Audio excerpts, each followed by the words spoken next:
Lord Tremendous here. Got another book review here for you. This is book 5 of this ongoing series, Starships and Apocalypse, Volume 2, Time and Tears, by Andrew P. McGregor. It's still science fiction, was still published April 4th, 2021, and is 12 pages long. Let's get into it. This one is super interesting. The main character is Anika Singh. I think that's how you say that. And her son Jack. But it's not exactly how you think. Anika and her son Jack are basically matrixed into Anika is matrixed into about 1,000 ships that make up her overall consciousness, while Jack has around 3,000. They're both just under. I think like Anika's 998 and Jack is like 2718 or something like that. But it's very cool the way the author does this stuff. It's a really neat concept. Basically, humanity is more or less done. Who knows what we did, but we did something. And our last vestige of keeping the species going is to basically put people into these core ships and then connect hundreds, if not thousands of ships to their consciousness so that it basically spreads out among their entire fleet, and they travel the universe in these ships a la Ender's Game, all through their mind. And when they find a solar system or a planet that they could colonize for humanity, they stop off, they terraform it or whatever they got to do to set it up. And it takes a bunch of years. Like, it takes a long time to knock this out, including the travel. They've been doing it. I think Anika's been doing it for tens of thousands of years now. And her son, obviously, just a little bit behind her. But yeah, that's what the whole concept is. They run around in these massive fleets, colonizing worlds with humanity. Problem is, they kind of suck at it. In the book, only 2 colonies that they've made are still around, still surviving. All the other ones have died through their own means, cosmic means, whatever. So tens of thousands of years doing this, and only 2 colonies. So they're really bad at their job. Anyway, Anika finds Earth, and Earth has been is populated by a bunch of intelligent crab people. They're basically just big crabs that are intelligent. They've built simple radar dishes. They have farms. They show an intelligence, and she wants to terraform Earth for humanity again, because, kind of like the motherland. But she feels guilty because there's an intelligent life, force there, and she doesn't want to just kill it off. So she contacts her son and says, "Hey, come over here and help me deal with this." So it takes him years from where he's at, but he gets there, and he's like, "What's up?" And she's like, "There's an intelligent life force on Earth. It's a bunch of crab people. Help me move them to another area, another planet that's like 7,000 light years away." And her son's like, "Just kill him. Like, there's no reason for us to waste all that time and effort doing that. Just kill them and do your job. What are you talking about? Why did you call me over here?" And she's all like, "What?" And it gets a little nuts. It's interesting, but it isn't without its faults, and we'll go over that in just a second. So, like I said, it starts off, Anika is jacked into the ship she controls, 998 or so just under 1,000. And basically, from what you find out, she's in a matrix pod, basically this bed where her body is stored, that is taken care of by the automated systems of the ship, in order for her to control the 998 ships she has. And it's got an interesting voice too, the way the story flows and everything. She thinks all the ships have different aspects of her personality, and so sometimes she argues with herself. In fact, she gets in a huge, basically, it's called a civil war. It's a very, very cool concept. I like the idea a lot, but it's interesting the way they do it too, because she, like, at one point she's arguing with herself, and the ship's split off into factions. It's very cool for a 12-page long story. Yeah. So, like I said, she calls her son over to help her into our solar system because she wants to repopulate Earth with Earthlings, but of course she's having second guesses about that because of the crab people, and her son's like, "Why did you call me over here? Kill off the crab people and get them out. If you don't do it, I will." And he's got almost 3,000 ships, so he outnumbers her 3-1 easy, and he's kind of a jerk. I don't think he's wrong, but he's a little bit of a jerk. So Anika, she buys herself like a month's time while Jack, her son, gets ready to just obliterate Earth so that they can populate it. And she goes back to Earth to see if she can communicate with the crab people, because she's got like a month before her son's going to be able to come over there and devastate this intelligent life. And she's like, hey, listen, crab people, we're aliens, and yep, it's real. You're not alone in the universe. Everything in your science fiction stories is true. And the crab people actually get over their fear real quick. She's impressed by it, and they're like, what do you want? And she's like, I have a question for you. Would you choose annihilation, or would you choose relocation? If gun to your head, that was going to happen. And the crab people, I guess they got to Earth due to some relocation, and it was really traumatizing. It's like this racial memory that traumatizes all of them. And the crab people unanimously say, we would rather die than be moved from this planet. So annihilate us or piss off. Anika's like, damn, okay. So that's when she goes into this crazy like debate with all the different aspects of her personality throughout the 998 ships she controls. And it's really cool because it's very abbreviated, but her consciousness literally breaks off into 3 separate categories of consciousness, like, and two of the different branches actually team up to take out the third, and she gets ejected from the ship. Like, it literally spits her out, and she's all like, oh my god, it's been 10,000 years since I've been unplugged, this sucks. And so the ship kind of talks to her and is like, listen, maybe we moved in a little haste there, come on back. We don't like being disconnected from the core. And she's like, yeah, this sucks. So she jumps back in. So it's a little bit of drama for drama's sake. I would have loved to explore that, but I get it's a short story. It's only 12 pages. I get it, but super cool concept. A lot of really cool Matrix vibes, but in space and spaceships and all this other stuff. It was very, very cool. The way they communicate, it's really worth it. Check this book out. Go to the link in the description below, click on the link, get this book, read this story in particular. Really enjoyed that. But again, it's not without its flaws. This wasn't a flawless story. So after reasserting control and all other ships are unified under her again, she flies back over to Jupiter, where her son is at, and literally attacks him. He's like, hey, what's going on? Slow down. What are you doing? And she's like, I'm running out of time. I got to get to you quick. I can't slow down.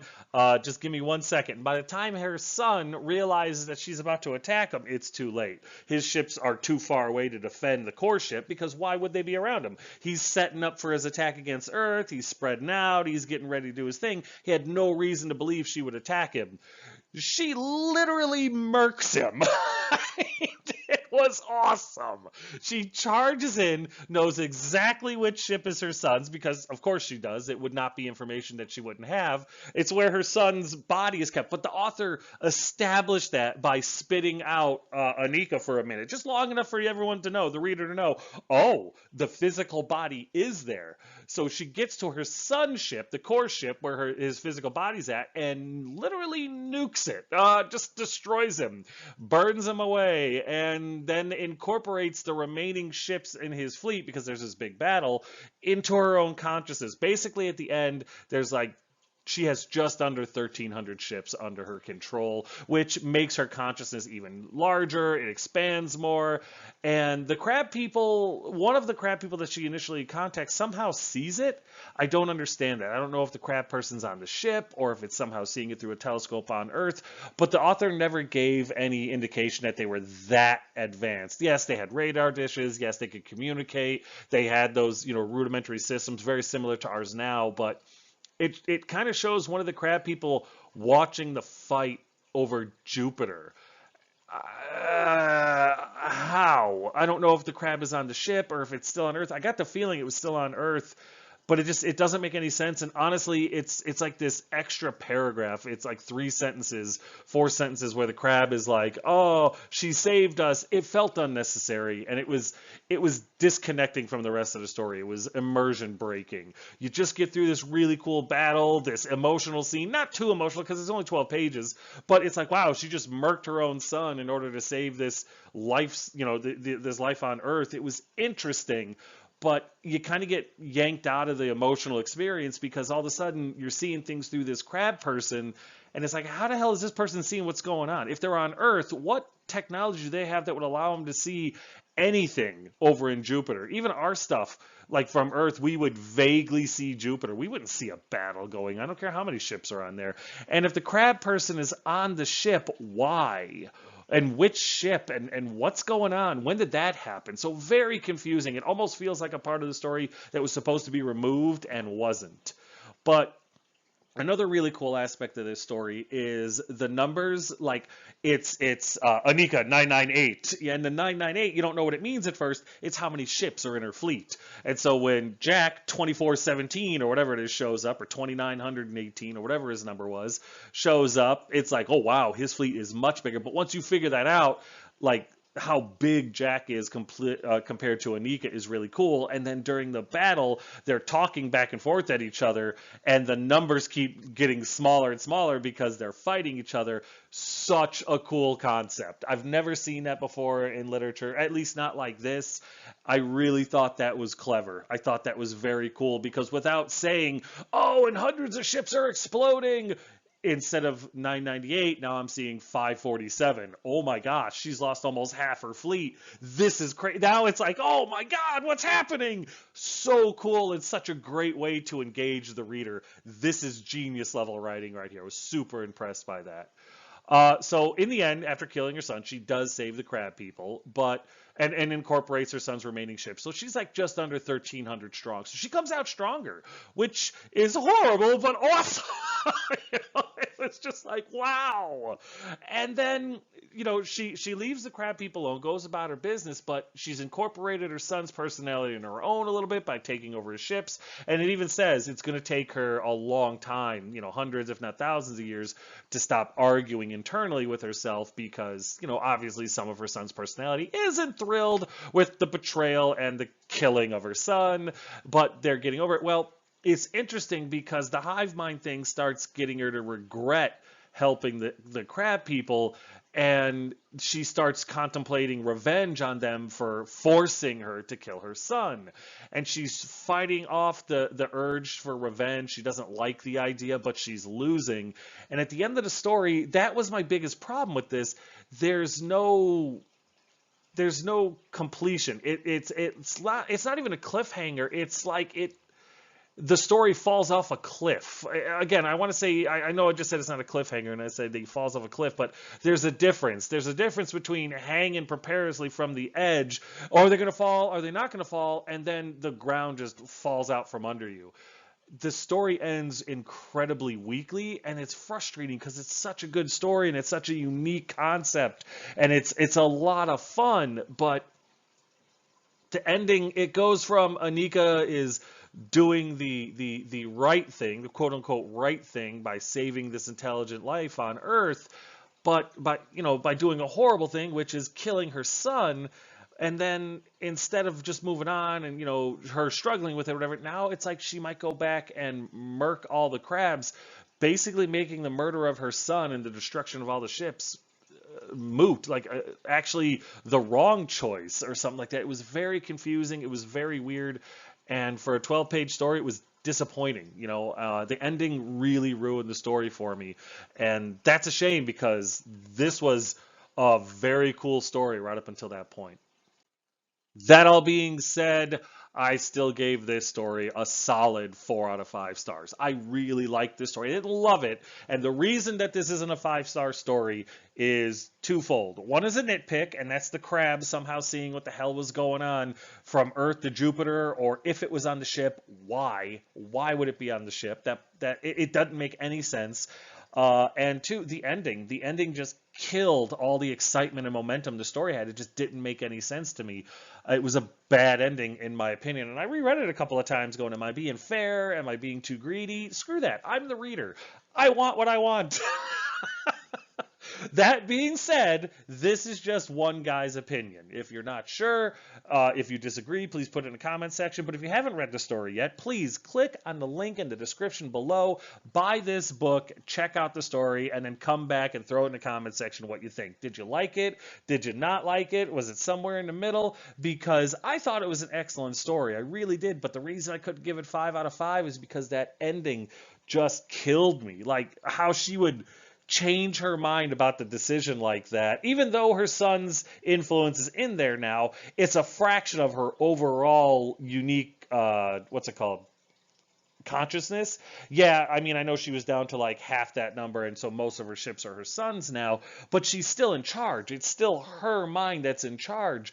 And to second guess the murder of your son, to go back and destroy the crabs, which is what your son wanted you to do in the first place, it bothered me a lot. This story is too short to have that kind of emotional turmoil.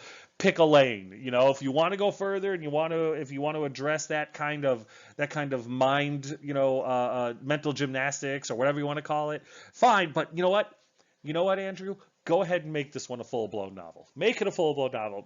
Myself and all dozen of my followers command you for what that's worth, because dang, this was a cool story. So that's it. Another book review is in the history books. As always, if you have any questions, comments, concerns, or complaints, feel free to put them in the comments section below, and I will get back to you as quick as I can. And as always, thanks.